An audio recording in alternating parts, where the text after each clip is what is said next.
Hey everybody, what is going on? I am Maximus Rex and this is Big Baby Reviews. Today, Wildcard Sunday, so we're taking a look at Wolverine Revenge issue number 5, cover dated May 2025. Continuing on from last week's review of issue number 4, I kind of fell off this miniseries through the move to the new house, and I've just picked that up again. And I gotta say, I'm glad I did. It's, with the conclusion here, pretty darn satisfying overall, I would say. Some really cool all throughout this series storytelling, starting in the present, moving into Old Man Logan, what if kind of future, midway. Really interesting, really, again, unexpected stuff that's fun. A lot of expected stuff, some of those, fan favorite kind of Wolverine moments you get throughout the series, but it's those other instances where, it's new stuff that's kind of getting tacked on to Wolverine's personality and charisma and stuff that's really interesting. And so not just here for the artwork, but actually really enjoyed the storyline as well. So I definitely recommend it. It's a good read, nice solid 5 issues, doesn't feel decompressed like most modern comics. And Greg Capullo would be the reason to get me to buy some modern comics or any other of my fan favorite artists who generally are just not doing regular comics anymore. Even Greg Capullo, he's on that kind of schedule. He's doing a lot of covers and miniseries or a storyline here and there, right? But he's not doing, monthly sequential comics. So when they come out and the stuff he produces comes out, I'm there to get it for sure. So this was a great read. Let's start with the cover. A great example of Greg Capullo's great draftsmanship and amazing artwork. This one I really enjoyed because it kind of contrasts to me the fact that Greg Capullo, and I'm looking at his Quasar issues, right? And that has a completely different aesthetic, early 90s kind of flashy, mullet-driven look, I guess, electric kind of deal. But here he's really evolved as far as his textures go, right? And so the overall style I felt on this is a lot cleaner than maybe what I would expect from Greg Capullo, but that's what he's been doing in past years on, Batman and what is it? We Have Demons, I believe the miniseries is called. I got that as well. Didn't like that storyline, but the artwork was great. So, so a little more slick, I guess, if I could put it that way, right? And you kind of get that with Wolverine here and the way he hatches and adds line work and stuff, and he's not being quite as dark as maybe when he did Batman and shadowy, right? You really do see Wolverine's costume really clearly throughout this series. It's well presented, I guess. And then down here, you get a little more of what I remember back from the 90s from Greg Capullo when he was like working on Spawn, right? The demons and the teeth and the textures and the grossness. And, even this extra bit of splatter is actually not something I'm used to seeing a lot of from Greg Capullo, but obviously works well in the context here. He's that kind of artist, he definitely decides on what he's putting down according to the story. He's really, really trying to get the story down. So if he feels splatter is going to make it better, he throws it in, right? And he's got a particular technique that I've seen online when he does these kind of things. Is he holds his pencil very loosely and just kind of taps the end, and tap harder, you get a bigger dot, tap lighter, you get a smaller dot. Kind of an interesting technique, right? Almost like paintbrush. Anyways, so I liked the kind of, slight, I wouldn't say clashing aesthetics, clashing textures, which work really well. Wolverine again is a bit slicker and more within the confines of the series and his look in the artwork in this, and you get a little bit of that old school, gross textury Greg Capullo from Spawn. So good looking cover. Let's have a look inside at the story. And the art as well. So the issue starts off just with a quick sequence to establish the bond between father and son, Colossus and his son, who we met last issue. So this is in the past, right? And just living out on the farm here. I don't know if they're in Russia and it's communist or whatever. I guess that was only back when Colossus was a fresh new character. I don't know if that applies in the modern Marvel universe anymore. Anyways, nothing too stellar here. This has got to be a pretty boring sequence to draw, and I feel like he's kind of taking inspiration from after school Christian movies or soap opera kind of framing. Lots of big close-ups, right? Everything looks kind of soft and well lit. The colors obviously help with that, give it that kind of glowy feel all the way throughout. So, I mean, not the most interesting sequence, but well done. And then boom, back to the future, the what if Old Man Logan deal. Oh, I do want to mention too, I talked about last issue how all the blue on his costume has been replaced by red. So I just find it odd that on the cover they wouldn't highlight that and they would, just go with the blue, even though it's not storyline correct. I have to wonder if that's some sort of marketing decision, which to me seems a little bit stupid if that's what it is. I don't know if it is, but if it is, right, it's like the reasoning would be, well, Wolverine's more recognizable, obviously, with the original kind of blue color that's been used since the 70s on his costume. But I would argue that the storyline clearly, you know, by changing his blue to red, hasn't made a huge difference in as far as Wolverine being identifiable, right? So I don't think anyone would be confused that much that, hey, is that Wolverine? I mean, his belt is red, right? So that works.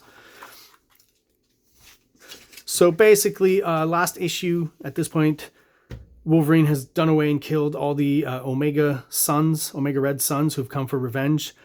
He knows, obviously, the camera is Sabretooth spying on him, and he's going to be going to find his way towards Sabretooth once again. The Wolverine Revenge title just works all the way throughout thematically, throughout pretty much the whole miniseries.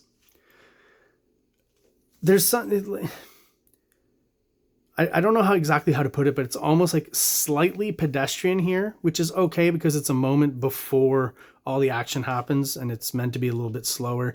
There's maybe kind of a Western movie feel, right? Like old Clint Eastwood movies. And as far as the framing and the shots and what he chooses, again, within the panel, just there's something, you know, I wasn't sure if the beard works, but when I see a shot like this, I think it does really work on Wolverine.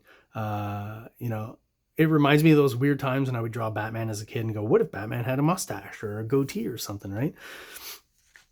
But it works. Probably because Greg Capullo is an amazing artist. All the stuff looks great. And I never noticed, but I think Sabretooth's got like a Professor X 90s kind of hovering wheelchair. Or I guess it would be just a hover chair, right? No wheels. Again, the choice of framing, I think, just works all the way throughout. And yeah, it's out in the desert and stuff. I'm really getting kind of Western movie vibes here, the showdown, right? And again, those interesting moments here, the writer kind of combines Hickman, I'll just say, sorry, his name is Hickman, kind of combines two things here where it's, you know, the unprecedented fastball special starring Sabretooth, unless I'm mistaken, that's happened somewhere before. So Colossus's son throwing Sabretooth towards Wolverine in a fastball special. So very unexpected, but also giving us a classic, you know, what is typically a Wolverine moment. So I thought that was pretty cool. Of course, not going to go Sabretooth's way because at this point, right, Wolverine is, you know, full membered and Sabretooth is with no legs and missing an arm. So we kind of knew where that was going. Just the cleverness of this very small panel here almost reminds me of stuff Mark Silvestri would do back in the day on Uncanny X-Men. Far away shot, almost fully silhouette, but really works and, you know, kind of sets the scene as to the amount of bloodshed that's happening. Really good panel there. He gives us a 90s panel section here, sequence rather. And again, just the crops are always just exactly what you need. Very smart artist. So all of this is, you know, very clever in two ways to me, as far as the layouts of storytelling goes. In as far as the storytelling itself and the clarity of it and how easy it is to read and the angles and stuff. And here, you know, again, it seems to be like in those moments where the characters are talking, everything's very still. The horizon line's very flat. Again, that's probably maybe that Western movie kind of influence I feel like there is on the series. And obviously using the tilts and stuff and the angles, extreme angles for the more action-packed sequences, as we'll see. But also just as far as, you know, deadlines and, you know, getting a page done a day or your actual workflow. This is all just very smart penciling. Greg Capullo is pretty efficient. I'm guessing, you know, from what I see here, he probably gets this done fairly quickly, right? Like the most complicated bit of background is probably this stuff here, which in and of itself not that complicated. Probably at his level, probably drawn that pretty fast.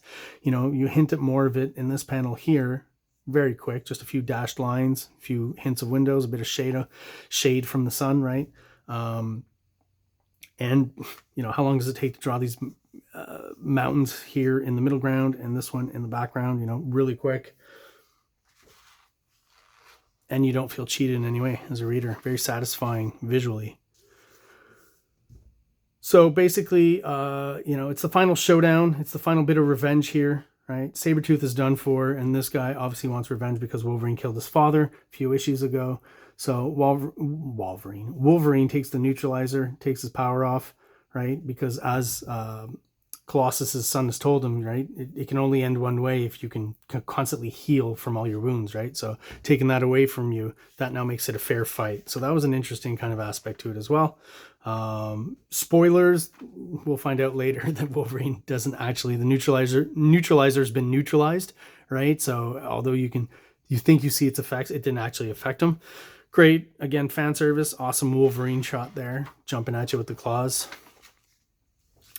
And Colossus's son was talking about his aunt, and at first when he mentioned her, like I was trying to think who that was exactly. It wasn't coming to me. But then, you know, once he got to this part, and I'm like, what's going on? And the sword feels familiar, right? So that's basically his aunt is Magic, Colossus's sister, right? And here, basically, once Wolverine charges at him, he uses the sword to create a breach and open up Limbo. What a great angle here, right? Again, just like now that we're in the action sequence, right? So Wolverine actually falls into the hole, down into Limbo. And Limbo, I guess, is kind of a weird demonic land. So it's like a stand-in for hell. So all these demons start approaching Wolverine.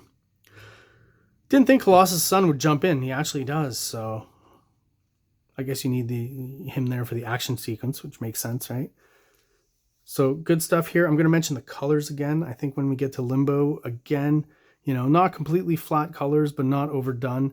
I think the lighting effects, you know, are tasteful, especially with this glowing sword and all. It's very slick, right? Kind of a nice, discreet little touch once we get to Limbo is the borders all of a sudden are not white. They go straight to black. So again, you know, heightening that sense of evil and demonicness, I guess. I like this panel here where Wolverine just smashes some sort of weird creature, demon creature, into Colossus's son's face. They never name him, I don't think so. So I'm really getting tired of saying that Colossus's son. It's not really fun to say. This is something you don't see a lot of, I guess, where Wolverine's, I guess what he did here is retracted the claws a bit to grab this demon, right? And they're just out a little bit. And then I assume he probably pulls them out again, right? Yeah, so just an interesting kind of change there that indicates that the claws go in, go out. I just thought that was interesting. Nice little bit of storytelling there. You know, did the writer write that? I doubt it. I'm pretty sure that's just Greg Capullo figuring, well, you know, to be able to grab this creature on his hand on the way down, the claws have to retract or else he's going to stab him into the ground, right? So you expect Wolverine to have the kill shot here. He's got the hallucination of, you know, actual Colossus, and then gets knocked in the face by the sword. Great shot there, great perspective. Really cool down shot here. And boom, Wolverine gets stabbed in the chest with the magic sword. There it is in the background. There's a little diatribe about revenge here. You know, how, you know, it ultimately won't satisfy you. You know, that's a little tropey, but whatever. It makes sense. And of course, only to reveal that, yeah, Wolverine's not dead, right? And does he have the magic sword now? Or does he just leave it there? That's kind of weird. You know, you'd think a weapon that powerful you'd carry around with you. But I think he leaves it behind. But yeah, this is where he, you know, in the narration, he kind of explains that, yeah, he messed around with the neutralizer. So still has his healing power. Starts healing up. Surrounded by demons, right? Getting to this guy. And boom, double page splash of, I guess, what is now in store for Wolverine, at least for the next bit of his life. You know, just carnage and destruction, and killing and destroying, which is, you know, a big part of what Wolverine does. Great double page splash though, eh? Give it to Capullo. Like, that's a poster right there. Super cool. Kind of harkens back to the cover, right? And then a nice little sequence where I guess this is the Lord of Limbo here. Just that, you know, very Wolverine line, bad news, pal, you're in my seat, right? So hinting that Wolverine's working at being top dog down in Limbo or in hell, so ultimately becoming Satan, which you kind of buy when you read Wolverine Revenge, this whole pretty fun storyline. There you go, guys. That is the end of the review. If you're still watching and you are subscribed, thank you so much. I really do appreciate it. If you're watching but you're not subscribed, please do so below. It's a quick click for you. Really doesn't take any time at all. And it helps the channel grow, helps get us out there to other people who are into comic books just like we are and who hopefully will appreciate my reviews as well. There you go, guys. I will see you later. Have yourselves an awesome day. Like! Subscribe! Like! Subscribe! King Comics presents Big Baby, Volume 1, Issues 1 to 13, 204 pages of story and art. King Comics also presents Star Crasher one-shot, 32 pages, cosmic sci-fi surrealist adventure. You can find these fine comics at KingComics.CA, at MaximusRex13 on Instagram, or on Facebook, MaxRex or Big Baby.